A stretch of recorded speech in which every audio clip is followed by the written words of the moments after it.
Assalamualaikum warahmatullahi wabarakatuh. Saudaraku kaum muslim umat Rasulullah sallallahu alaihi wasallam yang dimuliakan Allah Subhanahu wa taala. Perhatian kaum muslim hampir mayoritas lebih banyak kepada apa yang dapat menguntungkan materi daripada yang bersifat imateri.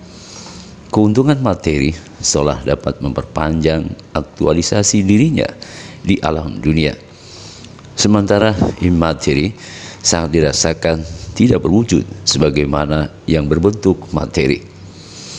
Pemikiran kepada hal-hal yang menguntungkan materi sedemikian mendominasi hingga banyak melupakan perbuatan-perbuatan yang mendatangkan keberuntungan hidup di dunia dan di akhirat. Apa yang sesungguhnya disebut dengan beruntung atau keberuntungan itu? Mari kita coba perhatikan ayat berikut ini. Ya ayyuhalladzina amanu taqullaha wabtaghu ilaihil wasilah wajahidu fi sabilihi la'allakum tuflihun. Hai orang-orang yang beriman, bertakwalah kepada Allah dan carilah jalan atau wasilah yang mendekatkan diri kepadanya, dan berjihadlah pada jalannya supaya kamu mendapat keberuntungan. Quran Surat Al-Ma'idah ayat 35. Pada Surat Al-Baqarah Allah menyebut ciri-ciri orang bertakwa dan Allah menyebut mereka ulaika ala hudam min rabbihim wa ulaika humul muflihun. Mereka itulah yang tetap mendapat petunjuk dari Tuhan mereka dan merekalah orang-orang yang beruntung. Quran Surat Al-Baqarah ayat 5. Maka sekiranya belum bertakwa, Allah menyebutnya berada di dalam kerugian. Itu adalah esensi keberadaan manusia. Bila belum bertakwa, beriman dan beramal soleh. Wal asri innal insana lafi khusr illa alladziina amanu wa 'amilus solihati wa tawassaw bil haqq wa tawassaw bis sabr. Demi masa, sesungguhnya manusia itu benar-benar berada dalam kerugian, kecuali orang-orang yang beriman dan mengerjakan amal soleh, dan nasihat menasihati supaya menaati kebenaran, dan nasihat menasihati supaya menetapi kesabaran. Quran Surat Al-Asr ayat 1 sampai dengan 3. Dari ayat-ayat pada Surat Al-Ma'idah dan Al-Asr yang disebut telah bertakwa itu adalah orang-orang yang beriman dan beramal soleh, yang telah menemukan jalan atau wasilah dan selalu berjihad di jalan Allah, kemudian saling menasihati supaya menaati kebenaran dan menetapi kesabaran. Dan sekiranya telah benar-benar terjadi atas beberapa kriteria tersebut, Allah pasti mengangkatnya dari dalam kerugian. Jadi sangat jelas keberuntungan itu milik orang-orang bertakwa, baik dalam kehidupan di dunia maupun di akhirat. Jika bukan orang bertakwa, maka sekalipun tampak wujud materinya dalam bentuk sejumlah harta, tetap dia berada di dalam kerugian. Hartanya tidak mendatangkan keberkahan, nilai-nilai kemanfaatan, selain kemudaratan. Sebaliknya, harta yang dimiliki orang-orang bertakwa, sekalipun tidak berlimpah, Allah menjadikannya memiliki nilai kemanfaatan atau berkah. Keberuntungan dan kerugian ukurannya bukan dari berapa banyak dan tidaknya harta yang dimilikinya, selain harta itu dapat mendatangkan keberkahan atau tidaknya terhadap dirinya dan orang lain. Jika harta itu mendatangkan keberkahan, maka dia telah meraih keberuntungan. Demikian juga sebaliknya, jika harta itu tidak berkah, maka dia pasti meraih kerugian.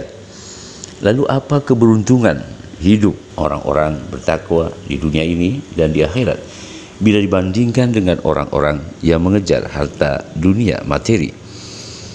Berikut ini cerita Qarun, salah seorang kaum Nabi Musa alaihissalam, yang diterangkan di dalam Al-Quran telah berbuat aniaya dengan hartanya.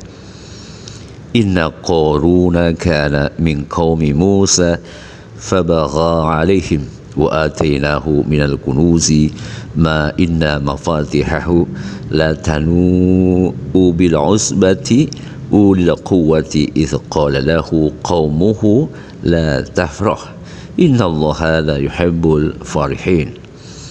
Sesungguhnya Qarun adalah termasuk kaum Musa, maka ia berlaku aniaya terhadap mereka, dan kami telah menganugerahkan kepadanya perbenaran harta yang kunci-kuncinya sungguh berat dipikul oleh sejumlah orang yang kuat-kuat. Ingatlah ketika kaumnya berkata kepadanya, janganlah kamu terlalu bangga, sesungguhnya Allah tidak menyukai orang-orang yang terlalu membanggakan diri. Quran Surat Al-Qasas ayat 76. Wabtaghi fima atakallahu daral akhirah wa la tansa nasibaka minad dunya wa ahsin kama ahsanallahu ilaik wa la tabkhil fasada fil ard innallaha la yuhibbul mufsidin. Dan carilah pada apa yang telah dianugerahkan Allah kepadamu, kebahagiaan negeri akhirat, dan janganlah kamu melupakan bahagianmu dari kenikmatan duniawi, dan berbuat baiklah kepada orang lain sebagaimana Allah telah berbuat baik kepadamu, dan janganlah kamu berbuat kerusakan di muka bumi, sesungguhnya Allah tidak menyukai orang-orang yang berbuat kerusakan. Quran Surat Al-Qasas ayat 77.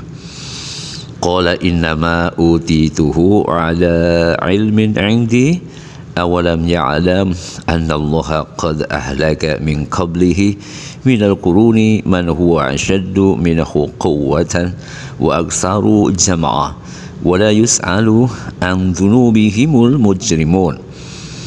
Qarun berkata, sesungguhnya aku hanya diberi harta itu karena ilmu yang ada padaku, dan apakah ia tidak mengetahui bahwasanya Allah sungguh telah membinasakan umat-umat sebelumnya yang lebih kuat daripadanya dan lebih banyak mengumpulkan harta, dan tidaklah perlu ditanya kepada orang-orang yang berdosa itu tentang dosa-dosa mereka. Quran Surat Al-Qasas ayat 78. Fakharaja ala qaumihi fi zinatih qala alladhina yuriduna al-hayata ad-dunya ya laita lana mithla ma utiya Qarunu innahu ladzu hadzin azim. Maka keluarlah Qarun kepada kaumnya dalam kemegahannya. Berkatalah orang-orang yang menghendaki kehidupan dunia, moga-moga kiranya kita mempunyai seperti apa yang telah diberikan kepada Qarun. Sesungguhnya ia benar-benar mempunyai keberuntungan yang besar. Quran Surat Al-Qasas ayat 79. Wa qala alladhina utul ilma wa ilakum thawabullahi khairul liman amana wa amila salihan wa la yulaqqaha illa sabirun. Berkatalah orang-orang yang dianugerahi ilmu, kecelakaan yang besarlah bagimu, pahala Allah adalah lebih baik bagi orang-orang yang beriman dan beramal soleh, dan tidak diperoleh pahala itu kecuali oleh orang-orang yang sabar. Quran Surat Al-Qasas ayat 80. فَخَسَفْنَا بِهِ وَبِدَارِهِ الْأَرْضَ فَمَا كَانَ لَهُ مِنْ فِعَةٍ يَنْصُرُونَهُ مِنْ دُونِ اللَّهِ وَمَا كَانَ مِنَ الْمُنْتَصِرِينَ.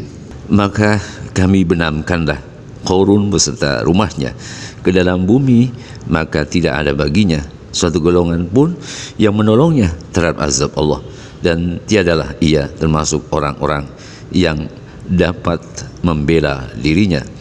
Quran Surat Al-Qasas ayat 81.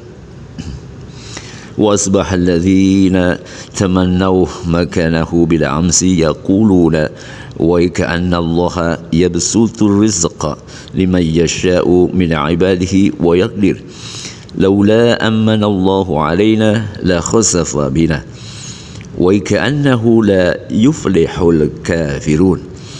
Dan jadilah orang-orang yang kemarin mencita-citakan kedudukan Qarun itu berkata, aduhai, benarlah Allah melapangkan rezeki bagi siapa yang dia kehendaki dari hamba-hambanya dan menyempitkannya. Kalau Allah tidak melimpahkan karunia-Nya atas kita, benar-benar dia telah membenamkan kita pula. Aduhai, benarlah tidak beruntung orang-orang yang mengingkari nikmat Allah. Quran Surat Al-Qasas ayat 82. Tilka ad-darul akhiratu naj'aluha lilladzina la yuriduna 'uluwan fil 'ardi wala fasada wala 'aqibatu lil muttaqin. Negeri akhirat itu kami jadikan untuk orang-orang yang tidak ingin menyombongkan diri dan berbuat kerusakan di muka bumi, dan kesudahan yang baik itu adalah bagi orang-orang yang bertakwa. Quran Surat Al-Qasas ayat 83. Demikian saudaraku, semoga bermanfaat. Assalamualaikum warahmatullahi wabarakatuh.